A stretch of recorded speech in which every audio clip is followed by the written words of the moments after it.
All right, so Stephen A., he's talking about Delhi's want to, and a lot of credit going to Delhi for shutting down Steph Curry in Game 2. Your reaction to Legler's analysis? Well, I completely agree with him. I think he's spot on. And you know, once again, I want to emphasize that nobody's trying to take any credit away from Dellavedova. He's an overachiever. We understand that his skill set is relatively limited, but he can defend. He's a tireless defender. He goes after it. He works very, very hard. He gets up in your face and what have you.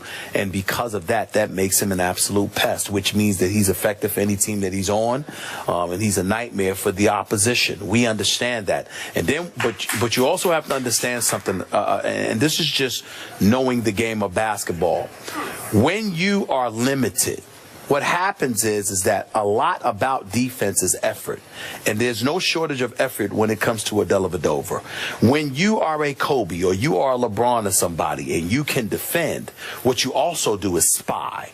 Because what happens is you're not just defending a man, you're defending areas. You're making sure, because you can see and you're a visionary. You know, watching an offense, where the ball is going to go, who they may want to get the ball to, what they may be trying to do. So you cheat a little bit because you understand from a cerebral perspective what this team is trying to do at this particular moment. And your level of greatness allows you to sit there and spy. That's why a Kobe, an MJ, a LeBron, people like that could be effective. Or even in the case of Allen Iverson, he was miniature, so he couldn't defend you straight up, but so much because he was a small dude. But his cat quickness combined with his instincts allowed him to take chances and steal, because he knew that that's how he was going to be effective defensively. Matthew Dellavedova isn't that kind of guy. So what happens is you get a guy that's a pest, and he's allowed to be in your face, and you say energy, being the Energizer Bunny, being physical, because he's a legit 6'3.5", 6'4". He's not a weakling. He's from Australia. He's got a background playing rugby and stuff like that. So he doesn't mind banging, doesn't mind getting physical, doesn't mind engaging in some of those tactics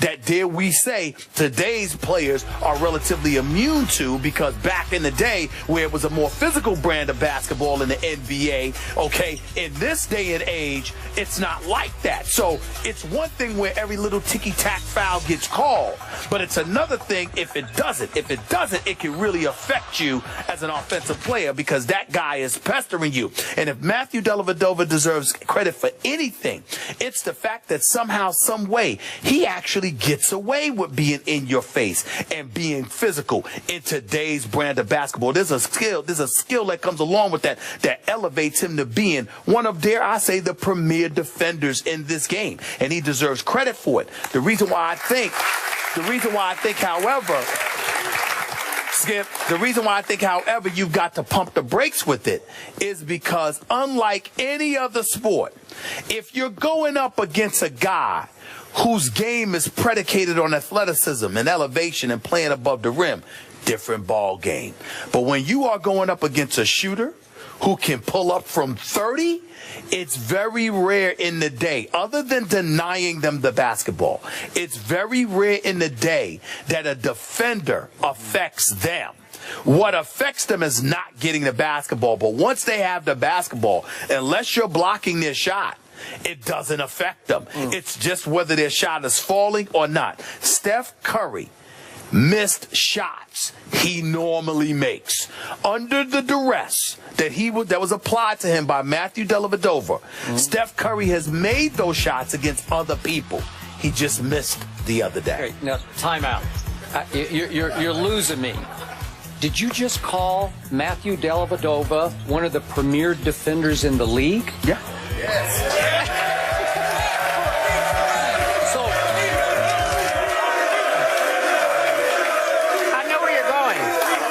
You're going, sir. So I think it was yesterday or maybe just the day before, you were pretty hard on him.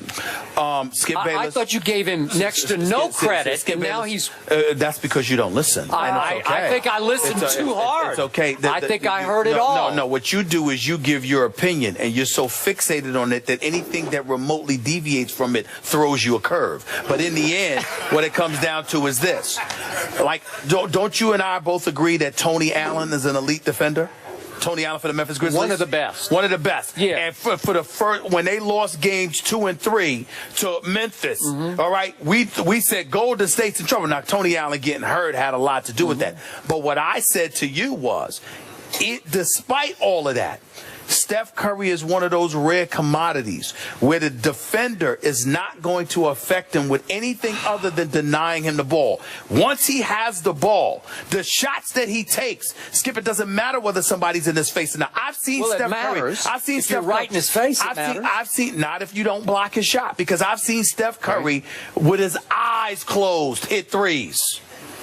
That's how good he is as a shooter. See, what gets me is your respect that you're giving Delly is grudging at best. You're sort of writing him off. You're undercutting as an overachiever when in fact I watch his feet. Those aren't overachievers' feet.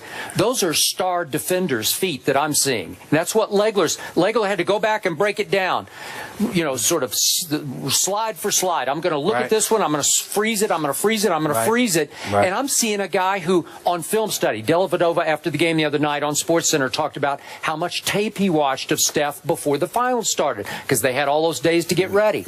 He was beating Steph to his sweet spot with his head.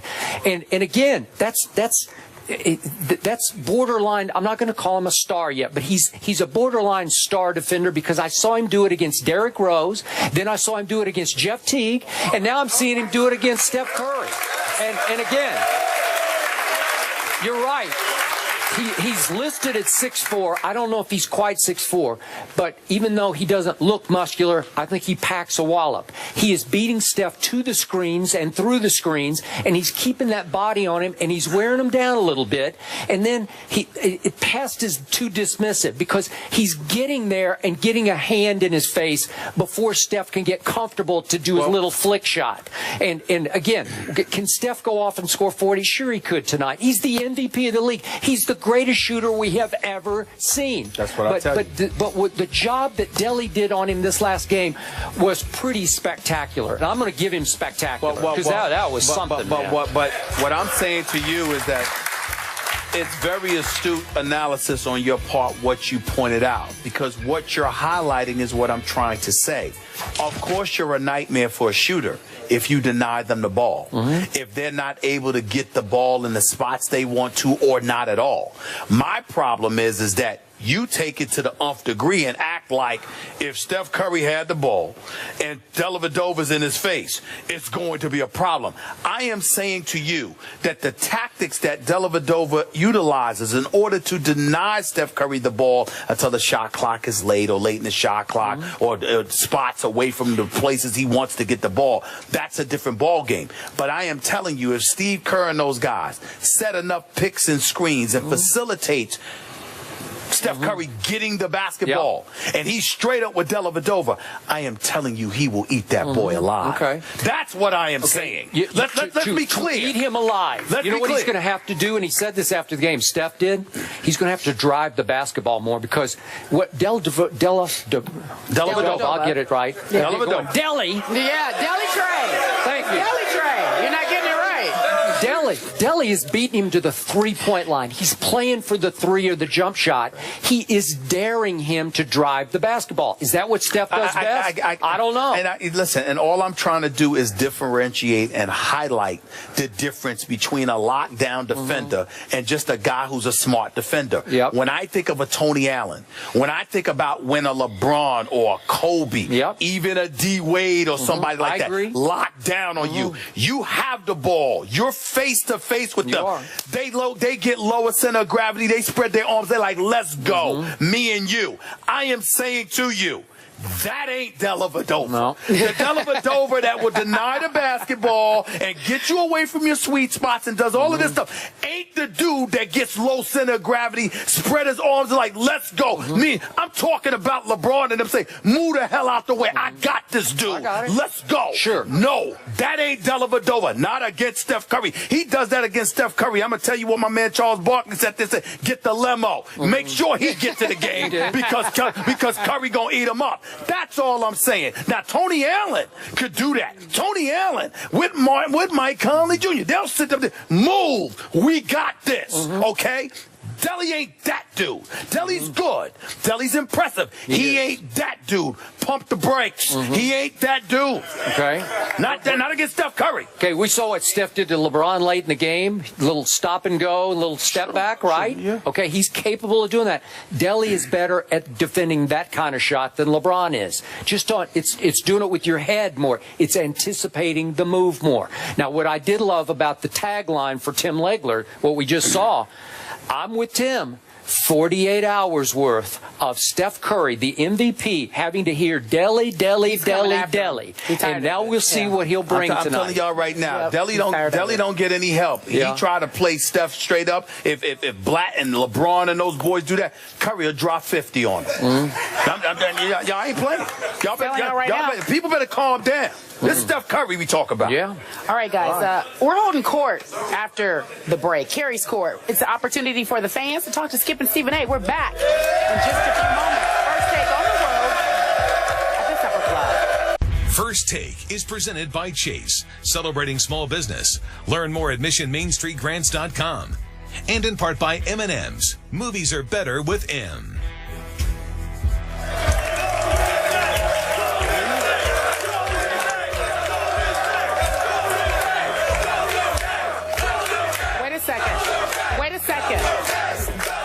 There is some confusion. There's Golden State.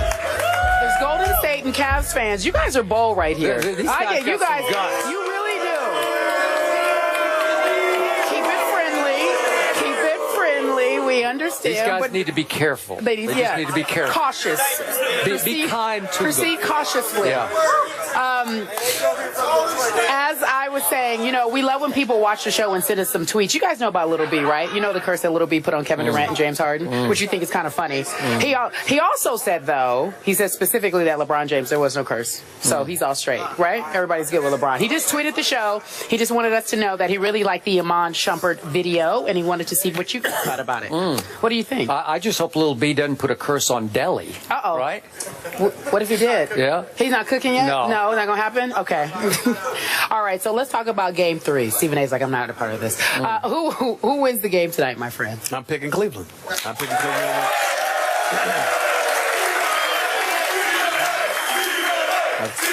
Oh, stop it.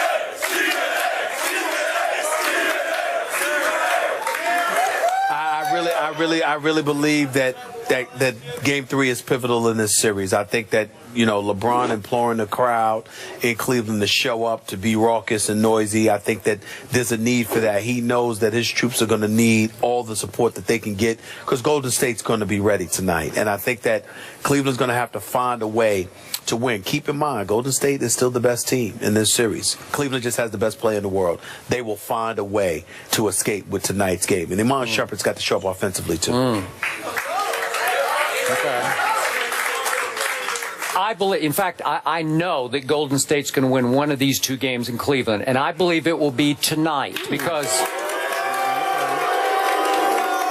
I believe Steffi owes his team a game, and I think he will give his team back a game tonight. I got 100-98 visiting team Let me tell you what we owe you guys here in Cleveland. Another show. We'll be here at 3:30 this afternoon. Please join us, will you? We're going to be on ESPN. Skip Bayless and